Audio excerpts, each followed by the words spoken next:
Oi, pessoal, tudo bem? Eu sou a Juliane Santos, eu sou professora do Instituto Cápula, participo de um processo junto com o Instituto Esfera, que a gente é, oferece um curso de formação e pós-graduação em psicologia analítica. A gente está começando aqui uma série de vídeos para que a gente consiga difundir um pouco mais o que é essa teoria e tentar educar, né, de alguma forma, o pessoal que não conhece ainda essa teoria, para que a gente consiga difundir mais, né, os ensinamentos e os conceitos básicos que o Jung vai trazer para a gente como uma nova forma de trabalhar a psicologia. Então, a gente fala da teoria junguiana, da psicologia analítica, como uma teoria que foi desenvolvida pelo Carl Gustav Jung, e que oferece uma perspectiva um pouco diferente sobre a psique humana e sobre as complexidades dos nossos processos.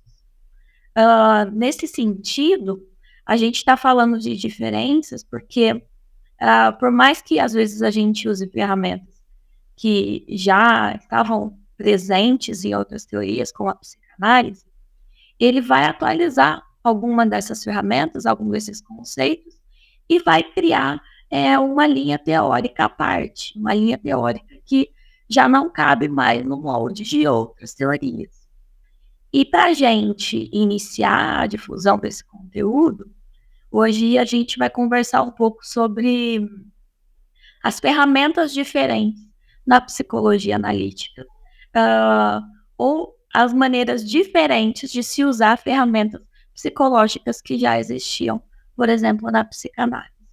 Então, quando a gente está falando dessas ferramentas, a gente está falando de fornecer umas visões um pouco diferenciadas das teorias que já existiam. O Jung mesmo, o tempo inteiro ele fala que ele não cria nada do zero, ele meio que ele tenta modificar ou unir, né, processos que ele já via acontecendo em outros settings terapêuticos. E nesse sentido, então, a gente vai acabar utilizando ferramentas novas que ele vai tentar adaptar, né, que vai tentar criar conceitos novos e ferramentas que foram, de alguma forma, atualizadas de outros processos.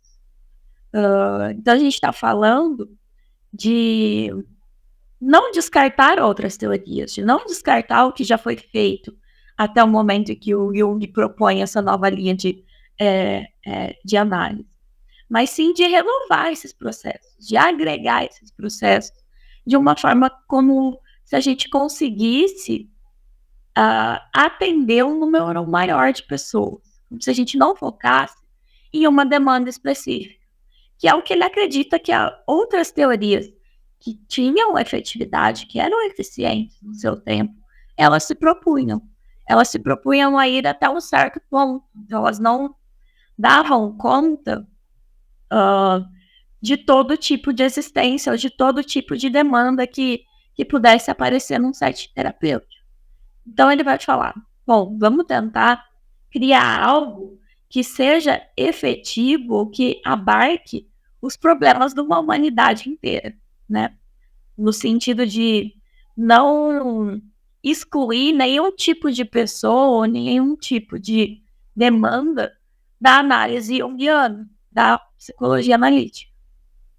E fazendo isso, então, a gente vai ter insights valiosos e a gente vai entender processos da mente humana e da psique humana, do comportamento, que possam ajudar a cada um desenvolver um processo psíquico mais saudável, a se desenvolver em busca de uma integralidade, em busca de uma integração dos processos voltados à vida externa, voltado às demandas que a sociedade tem da gente, mas voltado também a satisfazer demandas internas, né? Desejos reprimidos, ou demandas que, de alguma forma foram inconscientizadas, porque não cabiam naquele processo externo que a pessoa estava desenvolvendo.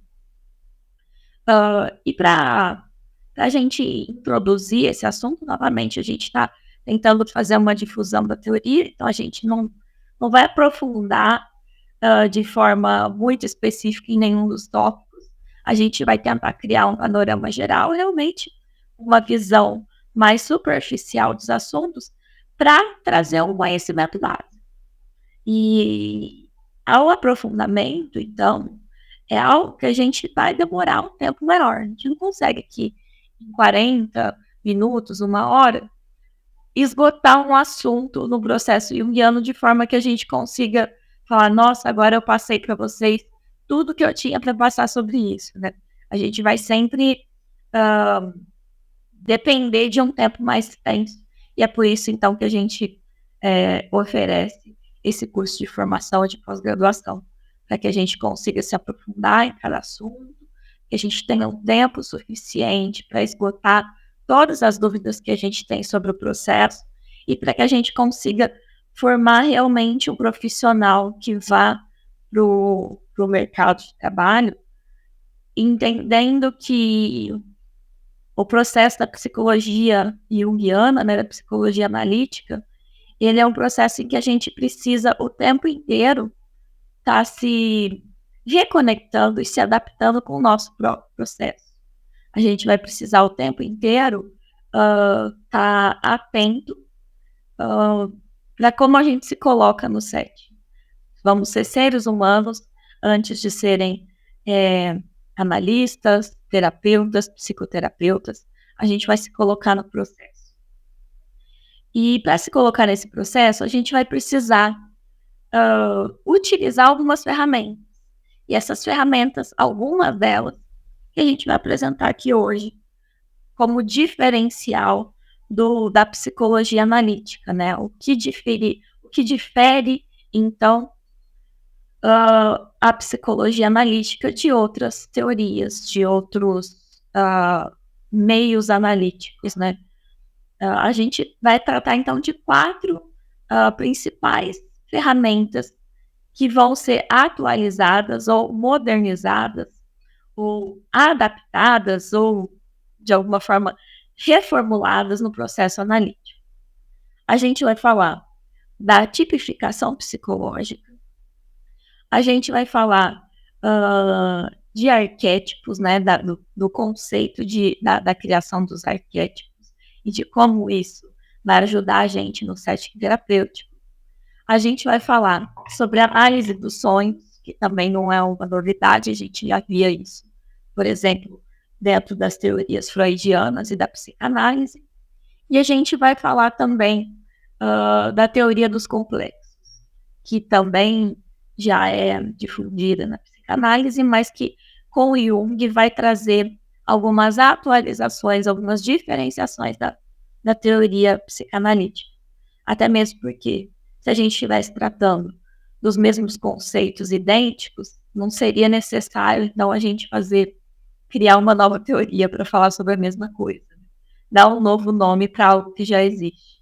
Então, se essa teoria, de alguma forma, ela se ramificou e ela se separou em algum momento da psicanálise, é porque, de alguma forma teórica, os seus caminhos foram se diferenciando mesmo. E foi necessária essa diferenciação e essa ruptura para que cada uma crescesse, expandisse dentro dos seus aspectos teóricos, né? Dentro dos seus conceitos filosóficos básicos.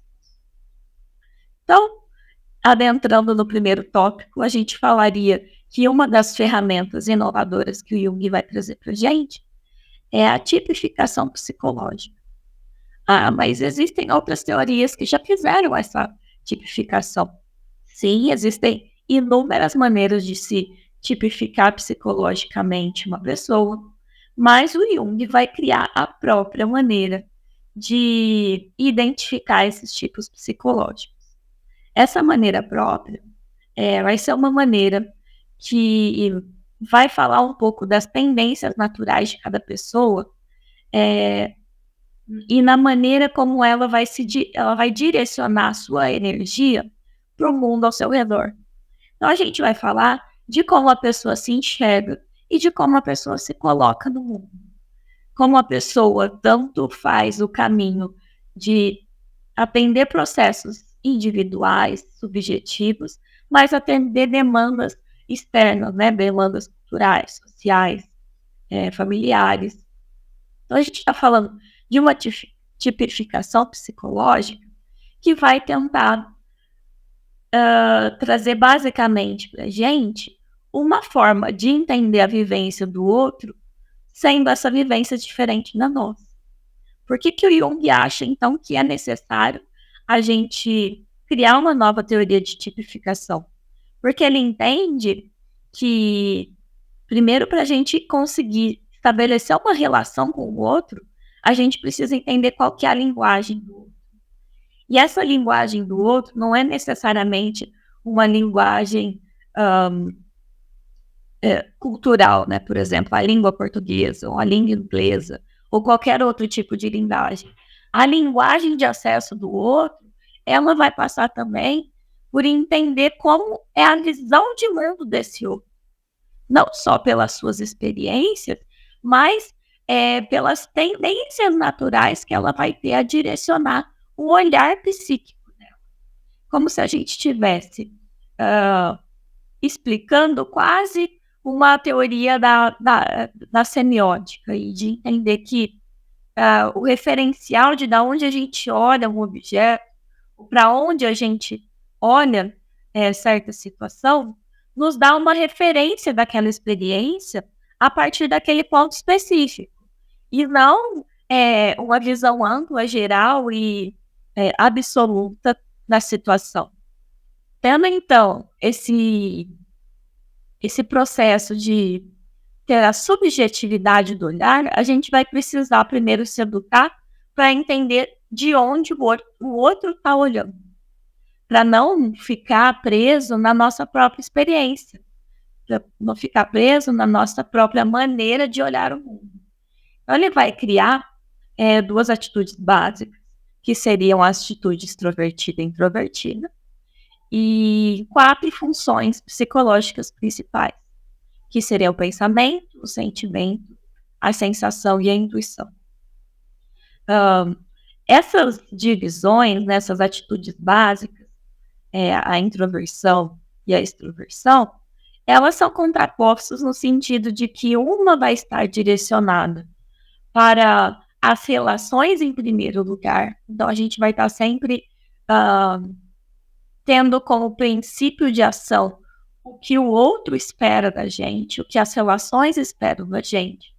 E a gente vai ter a atitude básica da introversão, tendo como princípio primordial como a nossa experiência é sentida em relação ao outro. Percebe?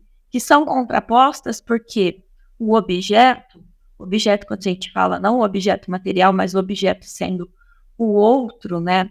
O ser fora de mim, o ser com o qual eu me relaciono, ele vai ter posições contraditórias. Em uma, ele vai ser o centro dessa visão. Eu vou fazer tudo centralizando a minha visão para atender a demanda do outro. E na outra atitude, o outro vai ser quase que um coadjuvante. Aquele outro ele está ali para satisfazer um processo meu, uma demanda minha. Então, ele vai agir como algo coadjuvante num processo em que eu converso com o meu próprio sistema. Eu converso com as minhas próprias demandas e com a minha própria individualidade. Essas duas atitudes, elas estão aí contraditórias, mas elas não querem dizer que a gente vai pegar uma delas para a gente e simplesmente não utilizar a outra. Ela quer dizer que a gente vai ter uma principal. A gente vai ser principalmente introvertido ou principalmente extrovertido a partir de como a gente analisa a relação com o outro. A partir do momento em que a gente julga o outro como o centro do nosso mundo ou a gente como o centro do nosso mundo psíquico. E em segundo momento em que ele vai trazer então essas funções psicológicas, essas funções vão vir para, junto com as atitudes introvertida e extrovertida, criarem uma visão de mundo, criarem uma linguagem que a gente possa acessar em certo ponto, desenvolvendo dentro da gente também essa linguagem. Então, a gente está falando numa linguagem pensamento e sentimento, que seriam linguagens opostas, da mesma forma que a linguagem sensação e intuição também seriam linguagens em oposição. Em oposição não no sentido que a gente tenha uma e não a outra novamente, mas que a gente tenha sempre uma prioridade em ver o mundo por um viés de uma delas. E tendo, então, essas 4 funções e essas 2 atitudes básicas, se a gente fosse fazer um esquema, né, simples, a gente vai conseguir combinar, logo em primeira instância, 8 tipos psicológicos básicos, como, por exemplo, o tipo que é pensamento introvertido, o pensamento extrovertido, o tipo que é sentimento introvertido ou sentimento extrovertido, o tipo sensação introvertida ou extrovertida e o tipo intuição introvertida e função extrovertida. Para a gente entrar no sentido de entender de uma forma mais intensa, né, mais complexa, todos esses tipos, a gente levaria aí algumas aulas de algumas horas. Então, necessariamente, nesse momento, a gente só está apresentando mesmo esse conteúdo como uma das ferramentas que o Jung vai utilizar no processo de análise, para que vocês entendam como a gente vai se distanciar de outras teorias.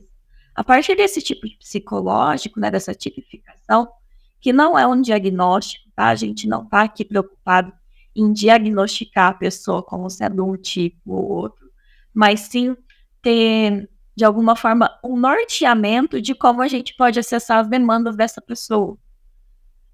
A gente tendo um tipo próprio, a gente se colocando no processo analítico também como seres humanos, não só como uma pessoa que está ali tentando analisar o outro, a gente também tem as nossas tendências e as nossas preferências de ferramentas. Então, a gente precisa ter essa maleabilidade de pelo menos entender qual é a visão de mundo do outro, para que a gente possa acessar a vivência do outro, não só pela nossa experiência ou pelo nosso conceito do que seria a vivência do outro, mas sim a partir de como ele se coloca e de como ele interage com esse mundo ao redor. Então, a criação desses tipos psicológicos viria para tentar, de alguma forma, suprir essa necessidade. A necessidade de olhar para o outro com o viés de mundo e de visão de mundo que ele tem, e independente do qual o nosso é, né? Porque se a gente está falando de tipificar pessoas em processos específicos, a gente pode ter uma primeira sensação de que uma pessoa sentimento só vai conseguir acessar profundamente outra pessoa que também tenha essa função sentimento desenvolvido, ou pensamento, ou sensação, intuição e por aí por diante. Ou que uma pessoa extrovertida só conseguiria, então, ter um processo mais efetivo analisando pessoas extrovertidas ou pessoas introvertidas, criando pares, né? Como se a gente tivesse que criar, então, pares de analistas e analisandos para que a gente tivesse uma efetividade maior. Para fugir desse problema, é que a gente, então, utiliza esses tipos psicológicos como uma ferramenta para acessar aquela pessoa que vem para o processo analítico e que, de alguma forma, ela não conversa com a gente de uma forma específica como a gente está acostumado a lidar com a nossa visão de mundo. E para que a gente possa também acessar ela, independentemente do nosso processo correr por vias diferentes da dela. Então, novamente, a gente não vai entrar aqui de maneira mais intensa ou mais específica no que seria cada uma dessa tipificação e como a gente consegue, então, entender a visão de um mundo do outro, mas é uma ferramenta que a gente vai utilizar em consultório, que a gente vai utilizar em análise, e uma ferramenta que a gente vai estudar profundamente nos nossos cursos, né, de pós-graduação e de formação em psicologia analítica. A segunda ferramenta, então, que a gente traz como inovadora, e que realmente essa é quase que uma criação exclusiva do Jung, né, uma inovação que ele traz, são os conceitos de arquétipos. Por que a gente fala que é uma inovação e que o Jung que vai criar esse conceito arquetípico? Porque o Jung vai ser o primeiro analista, né, o primeiro teórico que vai olhar para o inconsciente e ele vai entender que dentro desse inconsciente a gente tem mais do que só conteúdos reprimidos. A gente tem também uma fonte de conteúdos inesgotáveis. A gente tem uma fonte que vai além da vivência e da experiência reprimida daquele indivíduo. A gente vai conversar com um processo arquetípico no sentido de entender que dentro do nosso processo, né, existem estruturas primárias que são padrões universais e simbólicos. Esses padrões universais e simbólicos, eles não são específicos meus ou de qualquer um que está ouvindo a gente agora. Esses padrões, eles são universais. Eles pertencem à humanidade como um todo. E esses padrões, eles são padrões de experiências humanas que se repetem ao longo de toda a nossa existência. São padrões de acontecimentos que talvez a gente vai ver uma expressão viva na nossa vida e que talvez a gente vá trabalhar ele de forma simbólica. No sentido de que, a partir da criação desse arquétipo, como o arquétipo de herói, o arquétipo do pai, o arquétipo da mãe, a gente vai entender que a experiência, por mais conflituosa e por mais dolorosa que ela seja para a gente, ela não é uma experiência única. Ela não é um sofrimento que está sendo, de alguma forma, vivido pela pessoa de uma forma exclusiva. E que a gente tem, na vivência de todos, na vivência da humanidade como um todo, experiências que se repetem, padrões de experiência que a gente vai conseguir identificar como sendo esse arquétipo. Esse arquétipo, então, ele vai ser, na verdade, um esqueleto de uma experiência humana que a gente vai utilizar no nosso processo, no nosso inconsciente, dito inconsciente coletivo, e a partir desse arquétipo, combinado com as nossas próprias experiências e com os nossos próprios afetos, a gente vai conseguir analisar uma estrutura que a gente também vai estudar aqui hoje, que é a estrutura do complexo.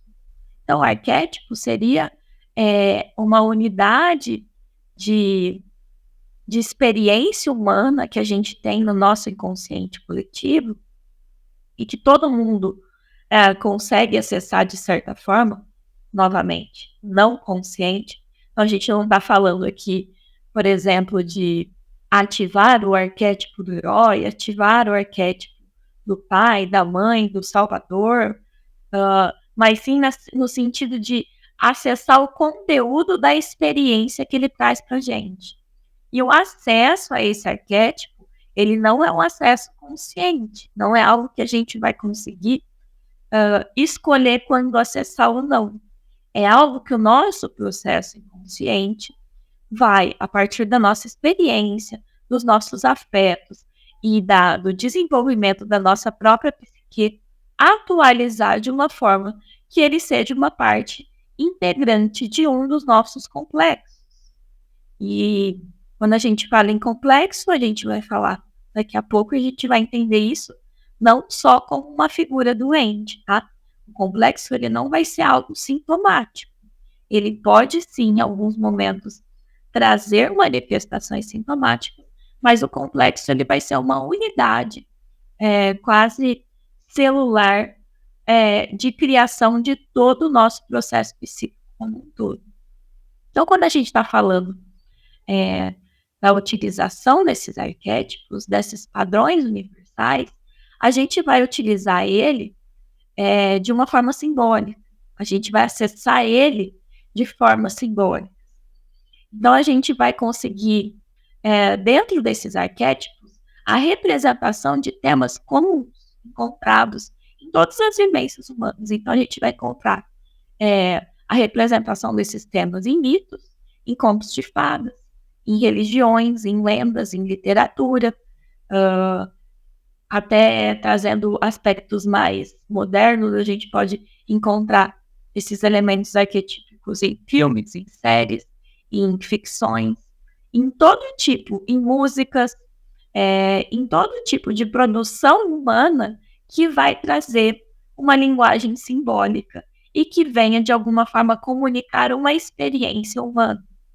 Então, quando a gente está falando da criação desses arquétipos, a gente não está falando especificamente em criar um catálogo de quais são os arquétipos que a gente tem e de como a gente vai acessá-los de alguma forma simbolicamente.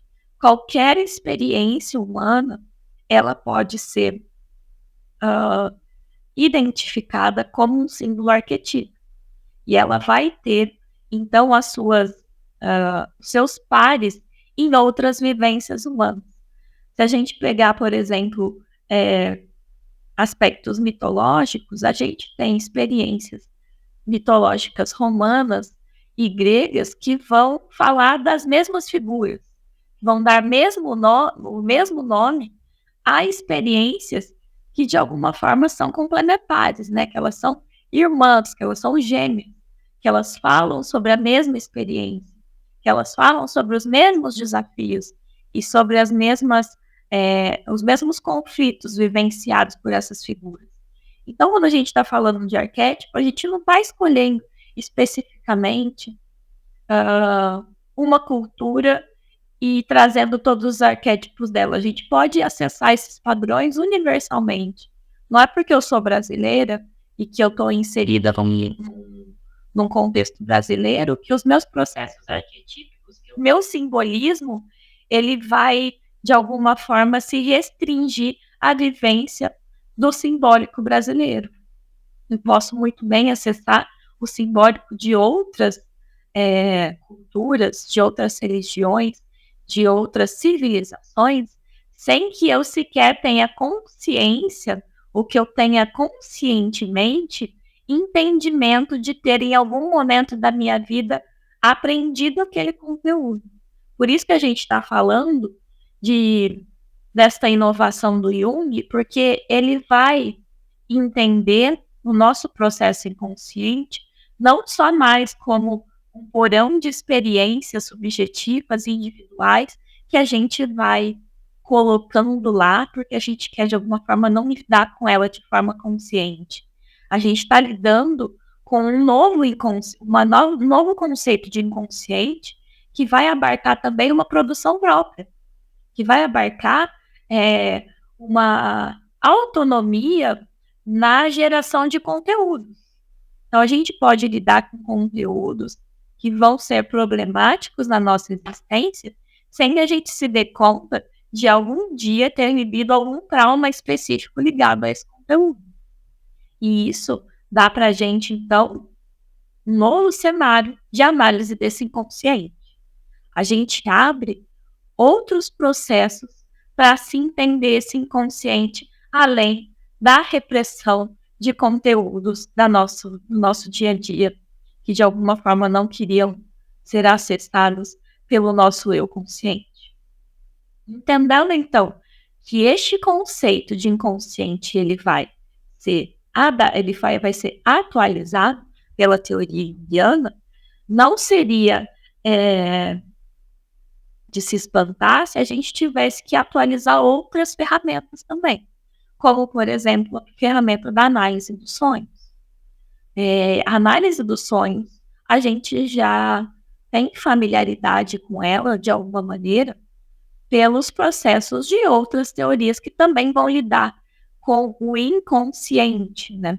Que vão levar em conta a existência deste conteúdo que vai além do que a gente vê como consciência, né? Como a gente vê como algo que a gente consegue controlar de alguma forma, conscientemente. E por mais que essas outras teorias já trabalhem, então, por exemplo, como a análise do sonho sendo uma expressão simbólica desse inconsciente, um acesso aos conteúdos desse inconsciente, a partir do momento em que a teoria junguiana leva em consideração que esse conteúdo ele não é só pessoal, mas também coletivo, a gente vai precisar utilizar essa análise do sonho também levando em consideração os aspectos coletivos desse inconsciente.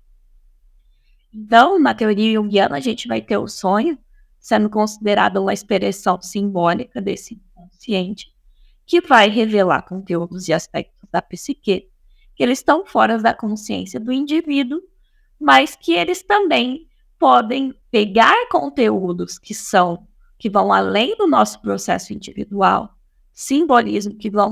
esses simbolismos que vão além do nosso processo individual e utilizar também, obviamente não de forma consciente, mas que o nosso processo, né, inconsciente, a nossa expressão simbólica do inconsciente vai tomar emprestado esses conteúdos do coletivo para trazer conteúdos individuais.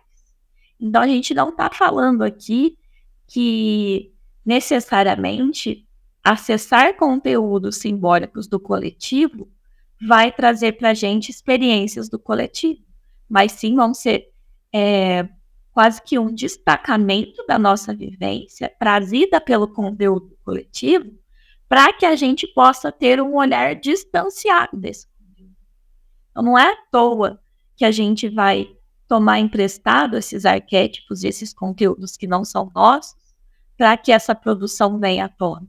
O nosso inconsciente vai usar a linguagem do simbólico universal para trazer para a gente demandas pessoais. Só que demandas pessoais tão dolorosas e tão conflituosas que se a gente não distanciasse o nosso processo dessa vivência em si, a gente talvez não teria a firmeza e o desenvolvimento do nosso processo necessário para lidar com ele. Então, a gente estaria fadado a deixar esse conteúdo sempre no inconsciente, porque lidar com ele de forma primária, né, de forma em primeira pessoa, logo no início, traria um conflito tão grande para o que a gente entende como nosso eu consciente, que talvez a gente sucumbiria a um processo de psicotização, de não conseguir colocar os nossos pés no chão novamente, de não entender que o nosso processo vai além deste consciente que a gente entende como sendo o nosso eu, e que lidar com a atualização desses processos é necessário para que a gente desenvolva a nossa personalidade, que a gente consiga fazer a expansão dessa personalidade. Mas fazer essa expansão dessa personalidade de uma forma minimamente controlada, para que a gente não caia em perigos de se perder nesses conteúdos a ponto de que a gente não consiga mais reconhecer o que é a gente e o que é o mundo. A gente não consiga mais ter esse processo de escolher individualmente o que é nosso e o que nos é imposto pela sociedade, pela cultura ou por padrões sociais. Então, quando a gente está falando desses sonhos, a gente está falando que esses sonhos eles vão vir compostos por símbolos e imagens que vão carregar significados profundos e pessoais, e eles vão refletir tanto em experiências individuais como aspectos universais dessa condição humana. E não de forma contraditória, mas de uma forma simbiótica, para que os conteúdos universais possam cada vez mais aproximar a gente de um conhecimento de aspectos do nosso eu integral. Esse eu integral, essa integralidade do eu, que a gente vai falar o tempo inteiro no processo junguiano, na psicologia analítica, é desenvolver os nossos esquemas psicológicos e as nossas ferramentas psicológicas ao ponto que elas consigam trabalhar de uma forma não problemática. de uma forma em que esta contraposição natural que a gente tem entre o processo consciente e inconsciente não precisa acontecer o tempo inteiro como uma guerra, como uma luta, ou como algo que vai trazer dor e conflito para a gente. Que a gente vá paulatinamente conseguindo entender que estes conflitos, eles vêm, essas demandas, elas aparecem, para que a gente consiga, num segundo momento, estabelecer um equilíbrio mais saudável. Então, é uma contraposição o tempo inteiro de desequilíbrio para um novo equilíbrio. E dentro do processo terapêutico, a gente está buscando isso. A gente está buscando ter um ambiente minimamente controlado para que esse desequilíbrio aconteça de forma assistida e que a gente possa ajudar o outro a passar por esse desequilíbrio sem que esse desequilíbrio em si se torne algo ameaçador para a própria existência. Então, a interpretação dos sonhos, ela também vai envolver uma análise cuidadosa desses elementos simbólicos que vão estar presentes nessa narrativa onírica, para que a gente consiga acessar estes insights valiosos que a gente vai ter sobre demandas reprimidas, sobre conflitos internos e sobre potenciais que não foram, de alguma forma, vividos dentro dessa pessoa. E para que a gente possa, então, criar a possibilidade de desenvolvimento desses potenciais ou de vivência desses desejos reprimidos, sem que isso leve a pessoa para um caminho de aniquilação de quem ela é até agora. É a pessoa entender que ela não precisa desistir de quem ela é para se tornar mais do que ela é hoje. Que ela não precisa queimar as pontes que ela desenvolveu até agora em busca de um psique ou de um estado psíquico que seja menos conflituoso para ela. Que a gente precisa, então, buscar realmente um equilíbrio entre atendimento de demandas externas e atendimento de demandas internas.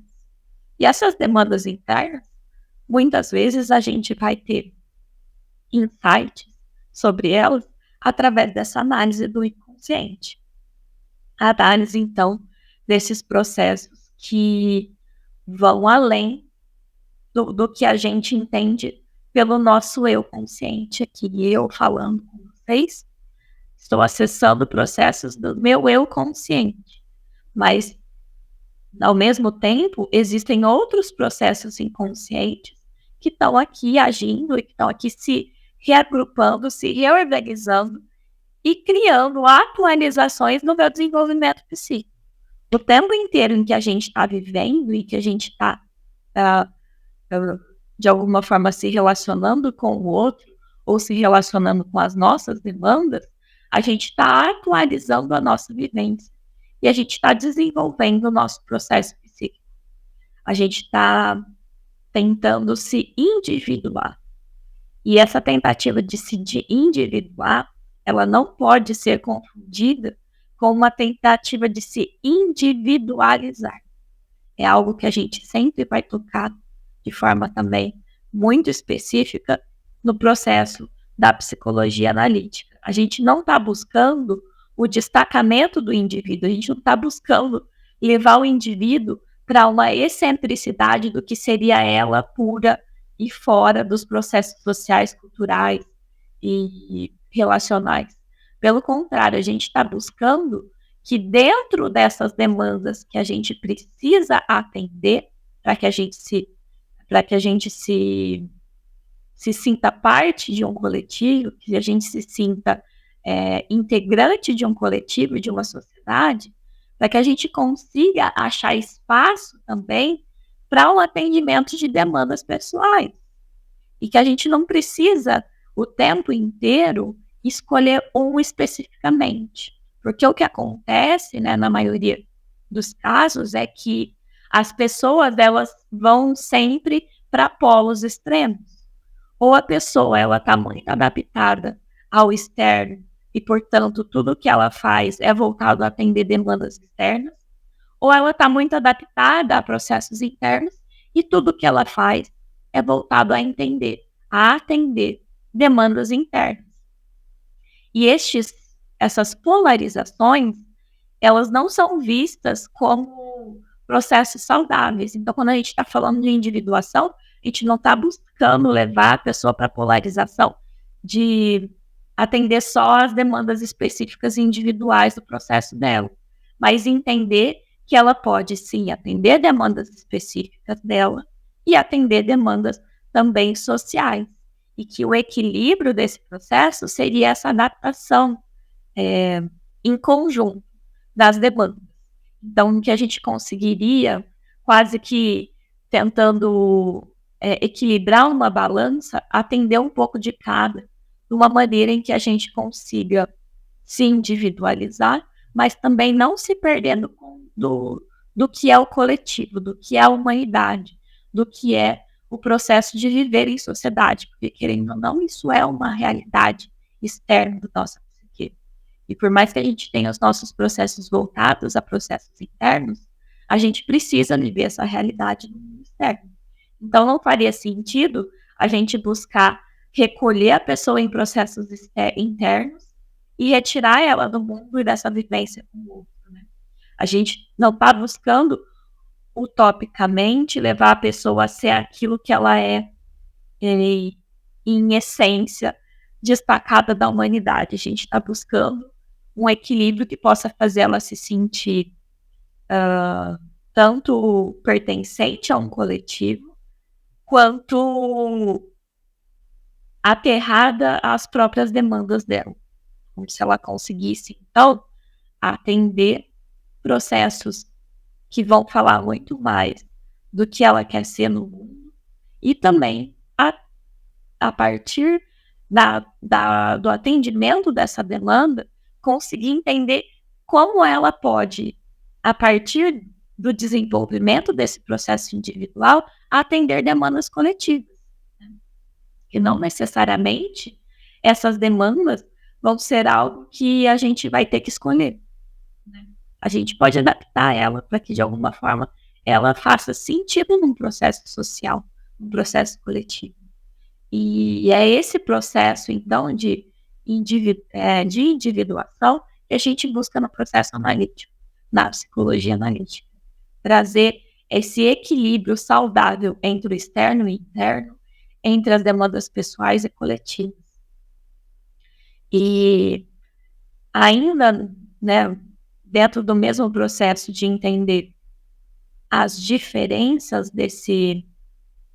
dessa nova teoria que o Jung apresenta para a gente como sendo a psicologia analítica, a gente vai ter uma atualização de uma ferramenta, de um processo teórico, que a gente também já via existindo na psicanálise, que é o estudo dos complexos, que é o estudo dessa estrutura psíquica chamada complexo. O que vai diferir a psicologia analítica da teoria dos complexos da psicanálise é que o Jung tem um olhar um pouco mais positivo para o que é esse complexo em si. Na psicanálise, quando o Freud desenvolve essa teoria, esse conceito de complexos, ele desenvolve esse conceito querendo tipificar algo que vem sempre sendo algo conflituoso, sempre sendo algo que traz uma demanda dolorosa para a pessoa. Então, por muito tempo, a gente viu o complexo sendo uma estrutura que vem para trazer desequilíbrio, sendo uma estrutura que ela vem para se manifestar de forma sintomática, que ela vem para infernizar a vida de quem estava ali tranquilo e vivendo a sua vida sem nenhum processo psicótico ou neurótico. O que acontece é que houve uma inversão, né, do estudo desse conceito. Acontece que o que a gente estava vendo dos complexos, que é vista como essa manifestação doente, o Jung vai chamar como uma manifestação autônoma e sintomática do complexo. Então, para o que a gente chama de complexo, na verdade, seria o sistema unitário que vai se desenvolver ao ponto de que, em algum momento, ele possa ter autonomia suficiente para se apresentar de forma conflituosa no nosso processo. Mas ele, em si, ele é uma estrutura unitária do nosso processo psíquico como um todo. Então, se a gente fosse entender o nosso processo psíquico como um organismo vivo, a gente falaria que as nossas células são os complexos. Porque todas as nossas outras estruturas psíquicas, elas vão se desenvolver e se atualizar a partir da aglomeração desses complexos, a partir da nossa identificação ou não com o conteúdo desse complexo. Vamos, então, tentar entender, novamente, de forma superficial, o que seriam esses complexos, para que a gente entenda por que o Jung vai trazer ele como algo inovador nesse sentido. Os complexos, eles são estruturas psíquicas. E essas estruturas psíquicas, elas vão estar ali carregadas de muitos conteúdos nossos. Então, são de pensamentos, emoções, memórias, percepções, afetos, vivências, todos vão estar ligados a um tema comum. Então, o núcleo desse complexo, ele vai estar ali, de alguma forma, sendo atualizado e sendo carregado por conteúdos que vão conversar com ele. E esses complexos, eles podem ser formados a partir de experiências passadas, significativas, e geralmente, quando a gente está falando de um processo sintomático, que é aquele conceito antigo do complexo, a gente está falando de eventos traumáticos, a gente está falando de situações que vão ser associadas a emoções intensas que não querem ser lembradas ou revividas pelo nosso processo. E aí, nesse sentido, então, o complexo ele vai começar a se atualizar e se carregar de vivências que também não querem ser revividas. E aí, nesse sentido, esse complexo ele vai criando uma energia e uma autonomia ao ponto em que ele se torna algo que vai se manifestar de forma doente no nosso processo. Então, veja bem, o complexo em si, ele não vem a priori como algo doente, como algo que vai trazer para a gente demandas sintomáticas. Ele é simplesmente a unidade celular de todo o nosso processo psíquico. Então, o nosso ego, a nossa sombra, a nossa persona, o nosso eu consciente, a nossa ânima, o nosso ânimos, todos os processos, todas as estruturas psíquicas que a gente tem são formadas por conglomerados desses complexos, que seriam quase que células unitárias do nosso processo como um todo.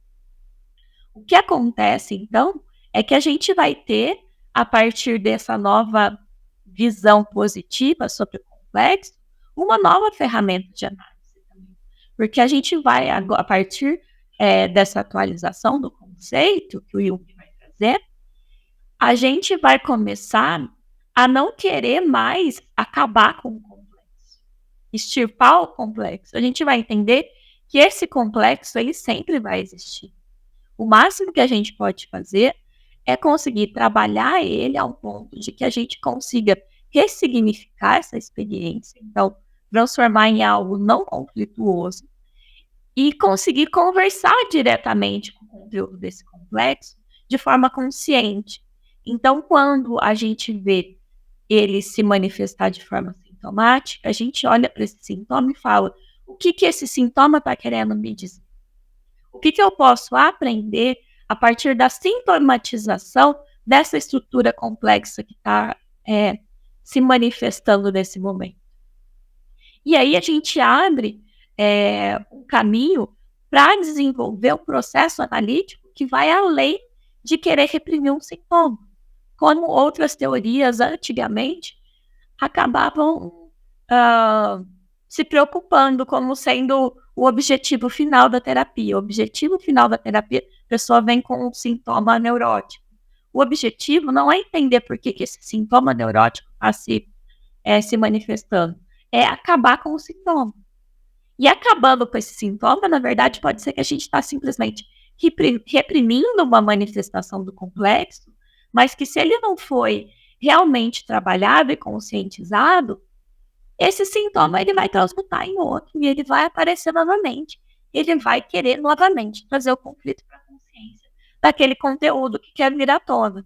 Então, a gente acaba abrindo um processo de aprofundamento do processo terapêutico. A gente não está... Óbvio que seria muito bom e muito satisfatório se a gente conseguisse eliminar totalmente essa manifestação sintomática, né, do processo da pessoa.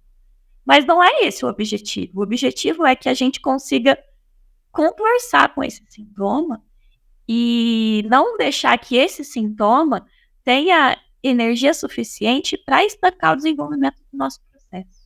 Para que essa manifestação sintomática não paralise o desenvolvimento da nossa vida. E nesse sentido, então, a gente sempre ressalta que o complexo ele não vai ser sempre uma estrutura disfuncional. Ele também vai poder ser saudável e ele também tem características adaptativas.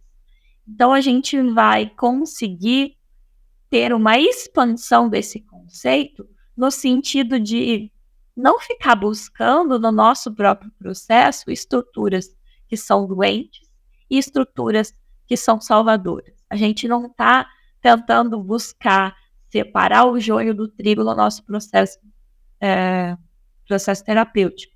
A gente está, na verdade, entendendo que todo o processo, toda a estrutura psíquica nossa vai ter uma manifestação positiva e uma negativa. E essa manifestação positiva ou negativa vai depender de como a gente vai valorar essa experiência por nós mesmos, pelo nosso próprio sistema psíquico. Então, o que me diz se um processo de alguém que entra para ser analisado é um processo doente ou não, é como isso se manifesta e como isso, de alguma forma, toma conta da vida da pessoa, qual a utilidade que isso tem no processo dela, na rotina diária, no dia a dia, nas relações e no desenvolvimento dos seus relacionamentos pessoais. E aí a gente vai começar a entender, então, que essas ferramentas de análise que a teoria junguiana está oferecendo para a gente, vai levar a gente para uma abordagem mais profunda. Uma abordagem que vai estar preocupada em compreender a psique humana e a promover um desenvolvimento pessoal a partir da subjetividade de cada um, e não de algo que seja uma imposição social, cultural, familiar, enfim. A gente está buscando achar o caminho próprio de cada um, buscar dentro daquele processo psíquico como a pessoa consegue, dentro dos seus conflitos e das suas demandas, achar um equilíbrio psicológico que faça sentido para ela. Que não adianta nada a gente equilibrar a pessoa de acordo com o que a gente acredita, sendo que aquilo de alguma forma está sendo pesaroso para a existência dela. Então, desde a compreensão dos tipos psicológicos até a interpretação dos sonhos, ou até o entendimento desses complexos, como também estruturas saudáveis, a gente vai conseguir permitir que o indivíduo mergulhe na sua própria da sua própria individuação, no seu próprio caminho para entendimento dos seus processos inconscientes. E desvendar esses mistérios e descobrir esses novos caminhos vai vir no sentido de levar a pessoa para a autorrealização e para o equilíbrio psicológico que faça sentido para ela. e que não necessariamente seja algo que está voltado apenas por uma adaptação à sociedade. E falando um pouco dessas ferramentas, a gente acaba entendendo que esse processo e esse caminho da psicologia analítica, por ser uma teoria que vai tentar mergulhar de uma forma muito mais profunda em processos que antes talvez ficassem num sentido mais superficial em outras teorias, e obviamente isso, claro, de um viés de quem acredita na psicologia analítica como uma teoria que abarca e que resolve problemas de uma maneira mais efetiva do que outras que também se propõem a resolver.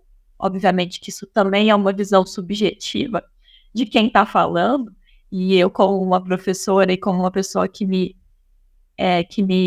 desenvolvi, que me propus a trabalhar dentro dessa linha teórica, eu acredito que a teoria analítica e a teoria junguiana, ela vai oferecer uma abordagem muito profunda, realmente, desses processos, e por isso seria muito irreal tentar explicar de forma profunda qualquer um desses conceitos e dessas teorias que a gente se propôs a apresentar nesse vídeo. Então, novamente, só para a gente finalizar, isso é uma pequena introdução a alguns dos conceitos básicos de que a gente vai trabalhar como ferramentas diferentes dentro do processo analítico e da psicologia junguiana. Não necessariamente querendo dizer que eu abarquei todos, e muito menos chegando próximo de fazer um aprofundamento necessário em cada um. Mas, no sentido de trazer um novo conhecimento, de levar esse conhecimento para um público que até agora tenha tido pouco ou nenhum contato com a teoria junguiana e que talvez ache nesse processo uma nova forma de se desenvolver, tanto pessoalmente, como uma forma também de talvez arrumar um novo caminho, um novo projeto profissional, uma nova realização profissional nessa área da psicologia analítica. E queria só finalizar agradecendo pelo tempo despendido para ouvir a minha explicação. Espero que eu tenha ajudado. Se alguém quiser me adicionar, quiser fazer alguma dúvida, tiver alguma dúvida e quiser tirar, eu estou disponível lá nas redes sociais. O meu Instagram é juliane.sant_. Depois a gente coloca aqui na descrição do vídeo, em algum lugar. Eu fico à disposição para tirar dúvidas de qualquer dúvida que alguém tenha tido sobre o vídeo. Muito obrigada pela atenção até agora. Espero que eu tenha ajudado de alguma forma a trazer aí um novo conhecimento para vocês. Obrigado e até a próxima.